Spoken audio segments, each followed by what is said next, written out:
Xbox is a name almost all gamers can recognize. Spanning back nearly 2 decades, Microsoft's entry into the home console market was plagued with hardships and risks. It might sound far-fetched that a billion-dollar corporation could be seen as the underdog, but in the world of video game home consoles, it's where Microsoft started. From the new kid on the block to one of the top 3. The road to the top is a story people often overlook that isn't as straightforward as it seems.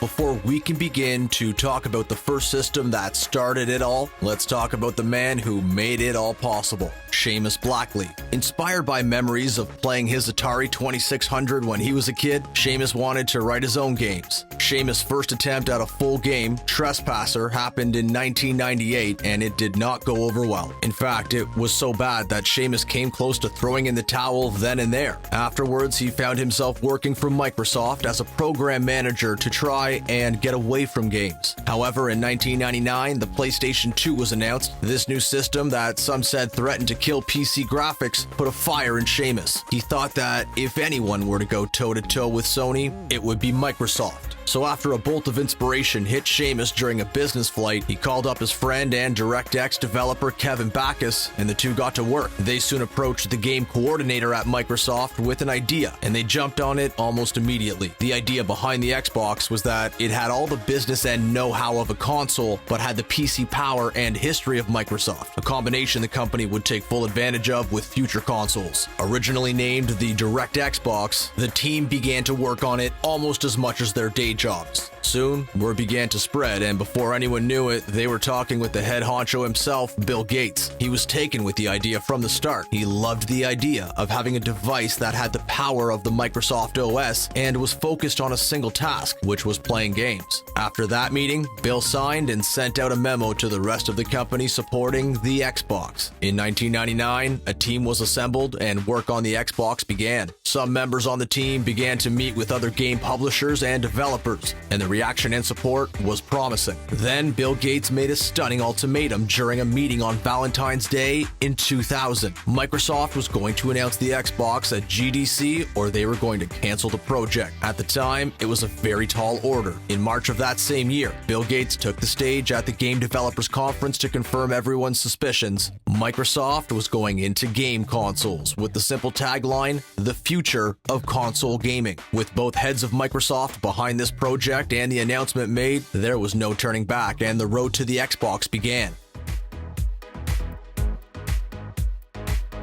From the get-go, everything Seamus and Kevin knew about consoles had to be challenged. Every theory and program had to be tested down to the tiniest detail. With a launch date in mind, November of 2001, the team began to have doubts, as well as skepticism of whether they could reach that date or not. In January 2001, the public got the first look at what the Xbox would look like. They wanted this console to look powerful and industrious, so they went with an all-black and green aesthetic. The original Xbox controller was big, some said a little too big, which wasn't a deal breaker in and of itself, but the development team decided to go with an S-type controller that was developed for Japan. Beta testers and early access developers liked this controller much better. While the development side chugged along, the marketing side of the Xbox was in a slight dilemma when it came to giving the Xbox an identity. This was Microsoft's first step into the console gaming world, and they weren't sure how to market or present the Xbox. Did they want to advertise that it was from Microsoft? Did they want to incorporate Bill Gates into the marketing material? However, the big day came on November 15th, 2001, the midnight release of the console. Big lights, bigger city with lines around the block for the midnight unveiling, and at 12:01, Bill Gates passed off the very first Xbox to a customer who had waited in line for hours. Of course, the system is only as good as its games. And anyone who has played on Xbox can tell you the franchise that started it all was Halo. Perhaps one of the most important first-person shooters in the genre, Halo was developed by Bungie, a development team at Microsoft. However, it wasn't always meant to be that way.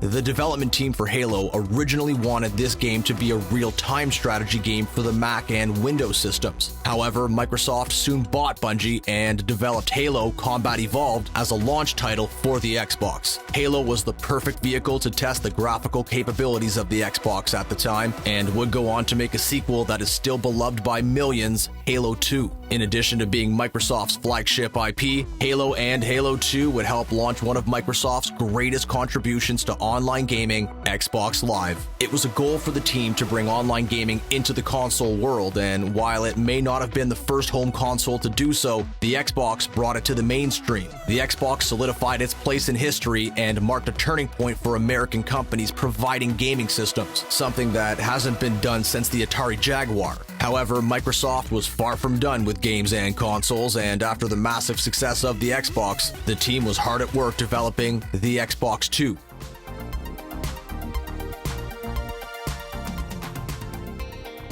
While Seamus Blackley left Microsoft to start his own company, he wished his team luck as they would begin developing what would later be known as the Xbox 360. The Xbox 360 is perhaps the best-known Xbox console in the lineup due to its sordid history and many iterations. Released in 2005, the Xbox 360 was competing against the PlayStation 3 and the Nintendo Wii in the 7th generation of home consoles. Even with success of the original Xbox, Microsoft was still seen as the underdog in the console wars. This was due to the fact that both Nintendo and Sony had a decade on Microsoft when it came to home consoles, but that didn't stop Microsoft from competing with the big boys. The Xbox had sold over 24 million units in its lifespan, which was impressive by every metric, but it was still far from the PlayStation 2's 155 million units sold. From the time of the announcement to release, the original Xbox had just over 18 months to develop and launch, which was the quickest turnaround time for any home console to date.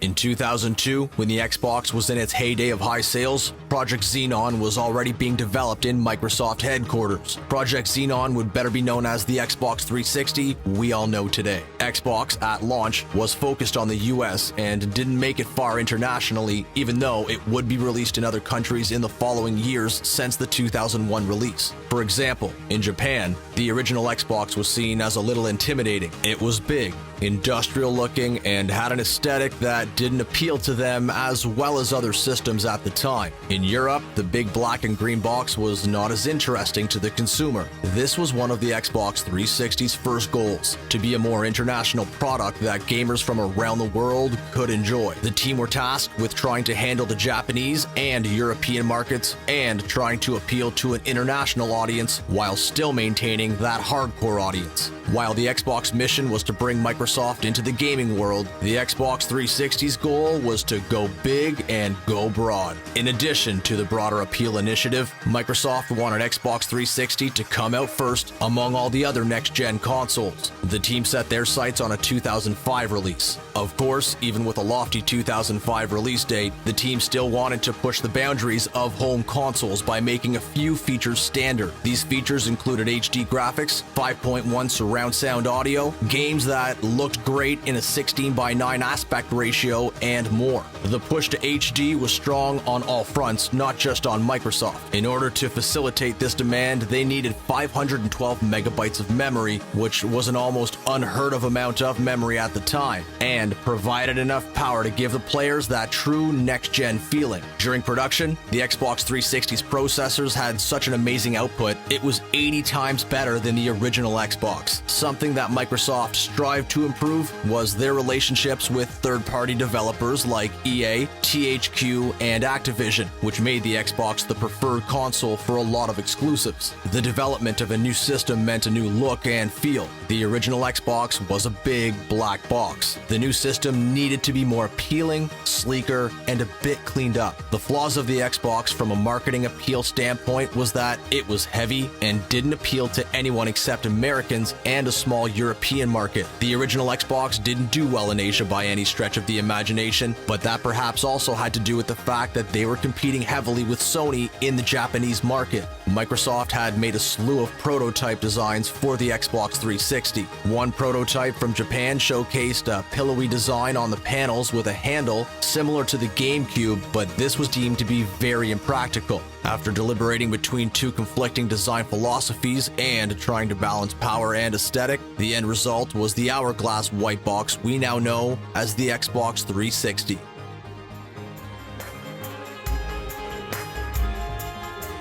The Xbox 360 aesthetic was what Microsoft called the iconic gesture, meaning it was a shape that was iconic enough to be recognizable, but not too out there that it wouldn't age well in later years. Perhaps one of the most ingenious design qualities of the Xbox 360 was that the faceplate could pop off and players could design a faceplate that was entirely unique to them. Another helpful feature was the Ring of Life, the iconic green ring that would show how many devices were on at one time. But of course, when it comes to feel and design, the controller is just as important. The Xbox 360 controller went through as many design changes as the console itself. However, one feature that brought Xbox into the next gen was the innovation to have wireless controllers. Now, Xbox is by no means the first console to have wireless controllers, but they did make the wireless controller standard with their system. The final design of the 360 controller was a more evolved S controller from the original Xbox. It was trimmed, sleeker, and better designed to be held in the hand. Along with these new quality of life features, the controller did have a unique function at the time, the Xbox guide button. Not only did it allow you to bring up the dashboard menu, but it also allowed you to turn the console on and off, an industry standard feature today. Now, just like with the Xbox, it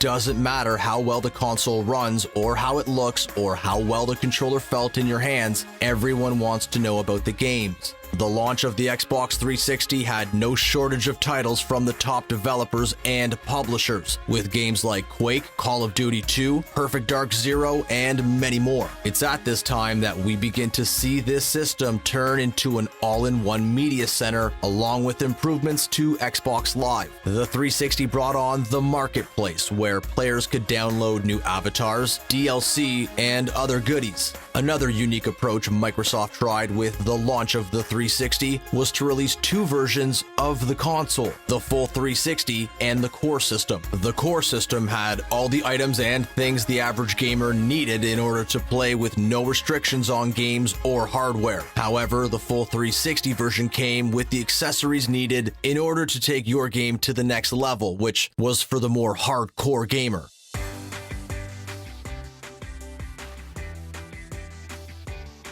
Of course, we all know the Xbox 360 as one of Microsoft's longest-running consoles, but anyone who's been around the block a few times can remember when there was a dark age in the console's history, the Red Ring of Death. No one thinks of the original 360 and doesn't think of the 3 red blades that made up the Ring of Death that would spell certain doom for the console. What people don't know is that there are actually 4 stages to the red rings. There were 4 LEDs in the 360 that would tell you how many controllers are hooked up. However, this meant there were 4 red warning. 1 red light meant a hardware failure, 2 red lights meant overheating, 3 meant general hardware failure, and 4 meant an AV cable failure. As we've discussed, the rampant and competitive goals of the Xbox 360's development, something was lost, or at the very least, something was out of focus. In their attempt to beat Sony to the punch, corners were cut with the original Xbox 360. Third-party developers were brought in to make chips for the console, and everything was so tightly packed in that the power supply was external. This is why the power block for the original 360 was so massive. It literally couldn't be included in the system. Microsoft sought this method because it was cheaper than Sony, who largely developed in-house, but this also had some downsides to it. If any one part faltered, it would mean an entire faulty system, which could spell trouble for the company, and with so many different companies working on different specs of the system, it could be easy for a wire to get crossed. All in all, the 360 was made with over 1,000 parts from 200 different companies, with a case that was considerably smaller than the previous system. Needless to say, this was a powder keg of problems that just needed a small spark to blow up. There are a myriad of causes for this, but game developers contracted to make games for Microsoft voiced their concerns about overheating graphics cards, improperly installed chips, and warping components, which led to the infamous red rings. Though there's an underlying factor to all of these: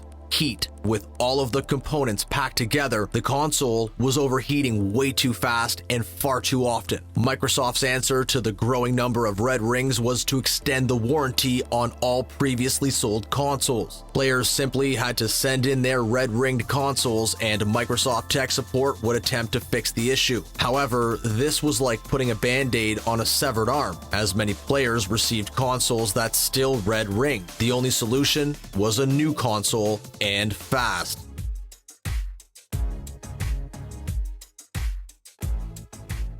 Shortly after the initial launch of the Xbox 360 and the infamous Red Ring, Microsoft overhauled the console so that the system had a better cooling system and more space for their components, but still had a sleek design that would appeal to the broader audience, though Microsoft's reputation was severely damaged due to the red rings. However, as Microsoft scrambled to do damage control on the increasingly common failure of the 360 consoles, their goal to bring in sales wasn't lost, as in 2005, Gears of War was being developed and hyped to be the smash hit that would put the Xbox ahead. This all came to a crescendo with the famous Mad World trailer for Gears of War, regarded by many to be one of the greatest video game trailers of all time, and helped sell 3 million copies of Gears of War in just 10 weeks, making it a landmark victory for the console. On August 4th, 2008, Microsoft unveiled the new redesigned Xbox 360, the Xbox 360 Elite, codenamed Zephyr, a black version of the 360 that promised to run smoother and better than the original. A few years later, in 2010, Microsoft would once again redesign the Xbox 360 and show a slimmer design that promised to be more powerful than the 360 Elite, known as the Xbox 360S. Of course, it's important to take stock in where Microsoft was at the time. Despite coming off the heels of failing consoles, the 360 buried the PlayStation 3, which had a historically bad release and sold under 500,000 units. However, in 2006, Microsoft still lost to the PlayStation 2, which, despite being a previous-gen console, still managed to sell 1 million units that year.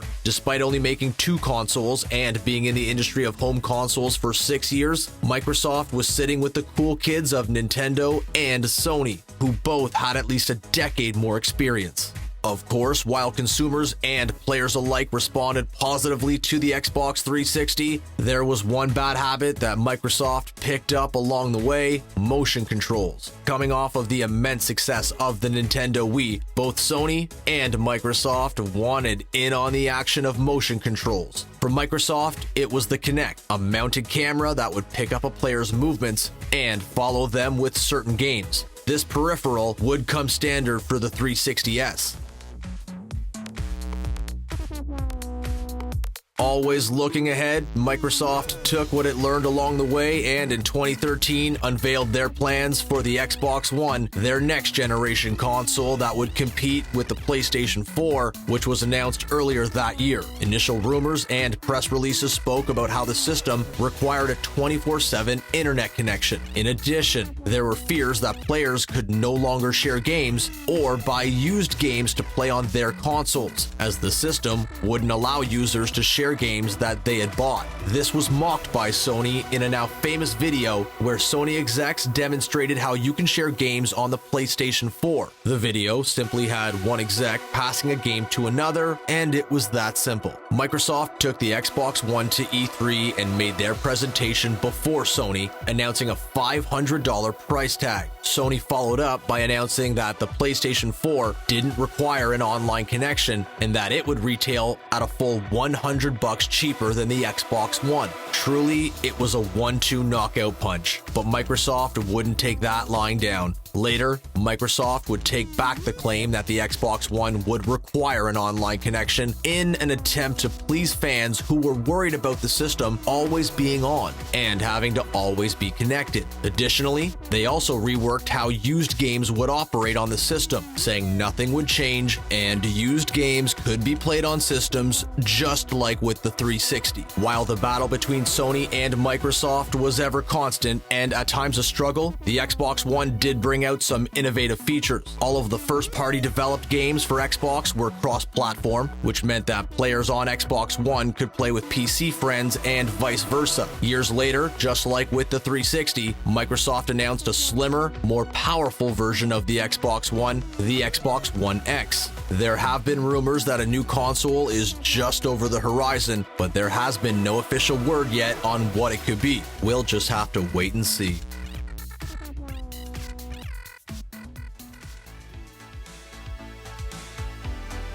And that was the history of Xbox consoles and a few notable moments in gaming history. Have you owned all of these Xbox systems? Are you a current Xbox fan? Let us know in the comments below. And don't forget to subscribe to The Gamer for more documentary videos like this one. Thanks for watching.